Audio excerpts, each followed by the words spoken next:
Hello, dear, and welcome to the 5th episode of the Ahaki podcast on the theme Incarceration and Sexual and Reproductive Health Rights in Africa. I am Dr. Olga Jessica, and with me here is Mbolala, a frontline activist advancing reproductive justice in Madagascar.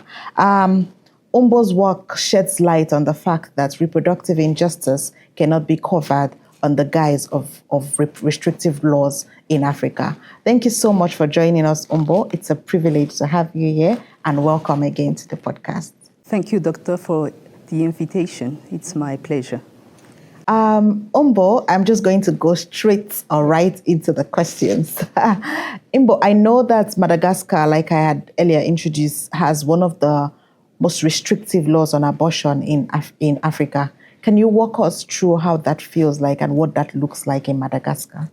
Yes, as you said, Madagascar have the most restrictive, which means that even the woman's life is in danger, or when it is about rape and incest, we don't have the right to save these lives.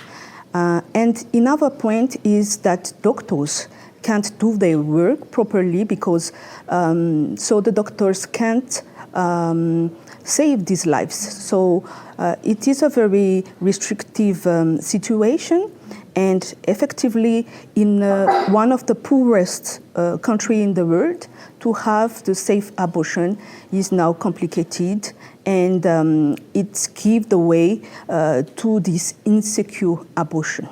Mm-hmm. Has there been any silver lining at all? Has there been any strategic litigation come up as a result of the restrictiveness of Madagascar's law on abortion?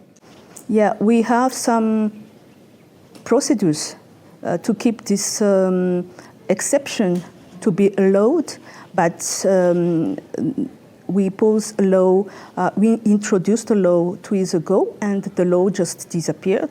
So from now, we don't have any mean to do this safe abortion. Anyway, the civil society, like my organization called Nifnakanga, do the work in the ground to promote the do not harm and to talk to the doctor on how we can work together to help this woman. Anyway, what is strange is that the government don't accept the abortion, but they accept the post-abortion problem in they accept the post-abortion complication in the hospital. So for us, it's like strange. It's just like we put the people on the ground and they can die. And after we put the access for the post-abortion, why don't we just work in order to give safe abortion to those all who need it? Thank you so much, Umbo. You mentioned the do no harm strategy. Can you tell us more about that? Yeah. For us, the do not harm strategy is, first of all, to give to the woman and girls the dignity and to have safe access. Because let's say the abortion is in Madagascar. There is many people doing it, but poor people and poor girls don't have the safe abortion. But in another end, the rich people, the rich women, can go to this hospital who do it. And we think that there is an economic barrier and unfair situation because of this law. So rich can access and don't look the law, and poor people can be jailed for it. Right. So even if the Constitution says that we're equal, we're not equal after all, because the rich can access abortion, but the poor people. Yes, that's it. And even they came to the police station, and for example, for those who are kept by the police, those who are rich can go easily, but the poor people are jailed.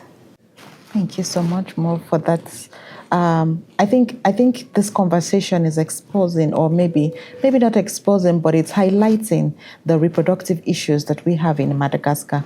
I know that Madagascar is rarely mentioned in conversations around sexual and reproductive health and rights. What do you think that the rest of Africa needs to know about the criminalization of sexual and reproductive health rights in Madagascar? What do we need to know? What do you think the world needs to know about the criminalization of women who seek sexual and reproductive health rights services? Yeah, there's many things that we can share. First of all, that before colonialism, the abortion was accepted in our country, and we had queens who accepted it. But when the French colonized Madagascar and our queens was forced to be Christian, they imposed the law. But the law that gave to the mothers who are in danger to have safe abortion, which means that before this colonialism, our grandmother know what use with herbal, etc. There were knowledge about using pharmacopée with natures. And after, in 1810, which means the father of the father of the father of our grandpa, the colonialism, the French say that abortion is totally not acceptable. Now, France constitutionalized the abortion. They put it in their constitution. And we, colony, we kept it as the right things to do. And it's really no sense, because we had the knowledge. We can be non-colonized, but we keep this mind that we have to do this. The second thing is that the patriarchy who keep this situation is about the religion, especially Catholicism. And when we wanted to pass the law, it was about corruption. And we can say that in Madagascar, this problem of not moving forward, it's about great corruption in the parliament and at a big level. Why? Because the Catholic Church is one of the founder of political election. So they give money to those who want to be parliamentarian, etc. So they have to be good with the church if they want money next time they want to be elected. So the election and the corruption of this system of patriarchy is one of the most difficult for us working in the civil society. Thank you so much, Mbo. I think one of the most enlightening conversation that we've had is how you mentioned that in pre-colonial Madagascar, abortion happened, and that women and girls and even our mothers and the queens had the knowledge on how to even conduct safe abortion where in situations that arose. Would you say that there's even a remote possibility that we highlight this in Madagascar through your organization? Yes, we highlighted in our works because we give grants to researchers to know what happened before the colonialism period.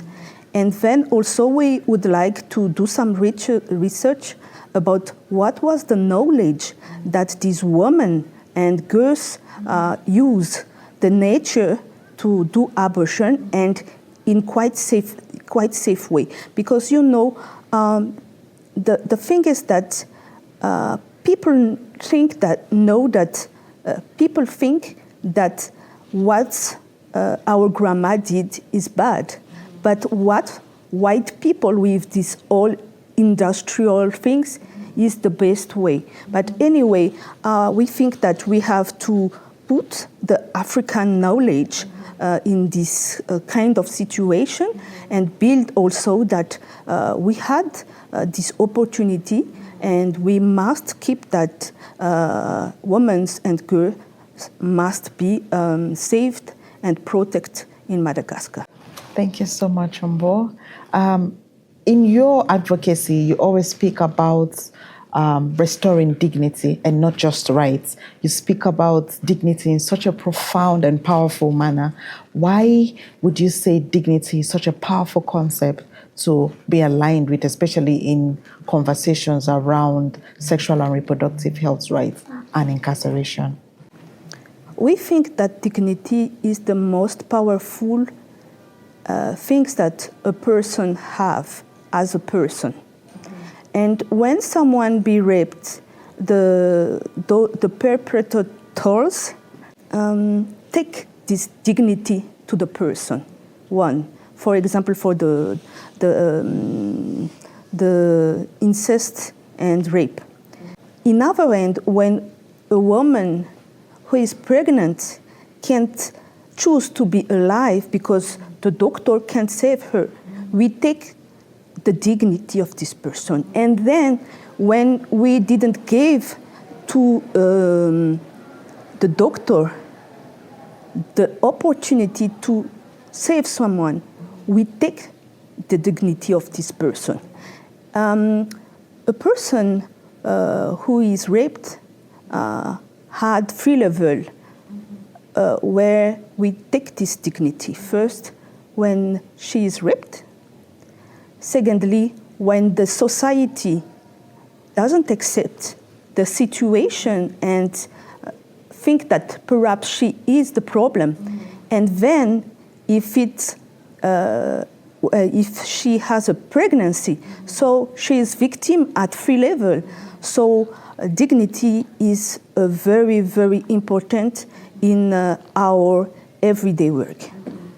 Thank you so much, Mbo. I think my final question would be, what would you say that it would take to end the incarceration or criminalization of women for accessing sexual and reproductive health rights services in Madagascar? Yeah, 2 things. The first one is that we have to change the law. Law must protect, not killing people. Secondly, we must stop this hypocrisy, because everybody knows someone who did unsafe abortion. But when we talk in the society, it's just like, oh no, I don't know that, I'm not okay. But after, we know that it's just hypocrisy. So if we tackle the law, this hypocrisy and corruption, I think we can give everybody this dignity to be a human and to have the choice to be alive and the choice to work freely for doctors. Thank you. Thank you so much, Mbo. I'd like to just end by saying that thank you so much once again for bringing your voice to a place that is often left out of legal and policy conversations on reproductive justice.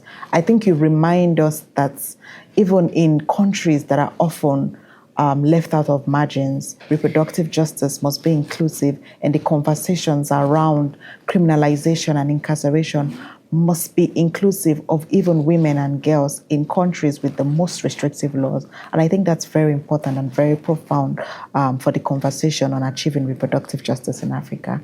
And so our listeners, thank you so much for listening. Kindly do not forget to share this episode and subscribe to the Ahaki podcast. Till next time, see you.